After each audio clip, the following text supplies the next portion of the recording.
তেলের দাম বাড়ার আবেদন আগেই নাকচ করে দিয়েছিলেন প্রধানমন্ত্রী তারেক রহমান। এবার আন্তর্জাতিক কূটনীতির মাঠে নেমে বিকল্প উৎস থেকে সস্তায় জ্বালানি সংগ্রহের আপ্রাণ চেষ্টা চালাচ্ছে সরকার। বিশ্ববাজারে জ্বালানির সংকটের চরম বাস্তবতার মাঝেও কোনোমতেই দেশের ভেতরে তেলের দাম বাড়িয়ে জনগণের কাঁধে নতুন বোঝা চাপাতে রাজি নন প্রধানমন্ত্রী। আর এই অটল সিদ্ধান্তের কারণে বিকল্প জ্বালানি ও অর্থনৈতিক স্থিতিশীলতা নিশ্চিত করতে এবার সরাসরি রাশিয়ার দিকে ঝুঁকছে বাংলাদেশ। বৃহস্পতিবার আগারগাঁওয়ে পরিকল্পনা কমিশনে অর্থ ও পরিকল্পনা মন্ত্রী আমির খসরু মাহমুদ চৌধুরীর সঙ্গে এক অত্যন্ত গুরুত্বপূর্ণ বৈঠকে বসেন রুশ রাষ্ট্রদূত আলেকজান্ডার জি খোজিন। নোভা এলইডি টিভি, ঝকঝকে ছবি, নিখুঁত শব্দ, 5 বছরের ওয়ারেন্টি। নোভা মানে সঠিক মান, নিশ্চিত সেবা।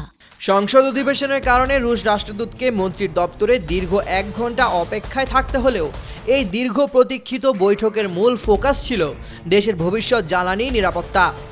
বৈঠক শেষে মন্ত্রী সাংবাদিকদের কাছে স্পষ্ট জানিয়েছেন, রাশিয়ার কাছে তেল ও এলএনজি সবই পর্যাপ্ত মজুদ আছে এবং বিকল্প উৎস হিসেবে সেখান থেকেই জ্বালানি সংগ্রহের সর্বাত্মক চেষ্টা চলছে। তবে পশ্চিমা নিষেধাজ্ঞার এই জটিল ভূ রাজনৈতিক সমীকরণে চাইলেই তো আর রাশিয়া থেকে বাধাহীনভাবে তেল কেনা যায় না। আর এখানেই সরকার খেলছে তাদের সবচেয়ে বড় ও মোক্ষম কূটনৈতিক চাল। ঠিক আগের দিন যুক্তরাষ্ট্রের রাষ্ট্রদূতের সঙ্গে একটি রুদ্ধদ্বার বৈঠক করে ঠিক ভারতের মতো বাংলাদেশের জন্য রাশিয়ার তেল কেনার ক্ষেত্রে মার্কিন ছাড় বা ওয়েভার চেয়েছে সরকার। মন্ত্রী আমির খসরু জানিয়েছেন, আগে মার্কিন ছাড়ের আবেদনটি মঞ্জুর হোক, তারপর দেশের মাটিতেই সেই তেল পরিশোধন বা অন্যান্য প্রযুক্তিগত বিষয়ে নিয়ে ভাবা যাবে।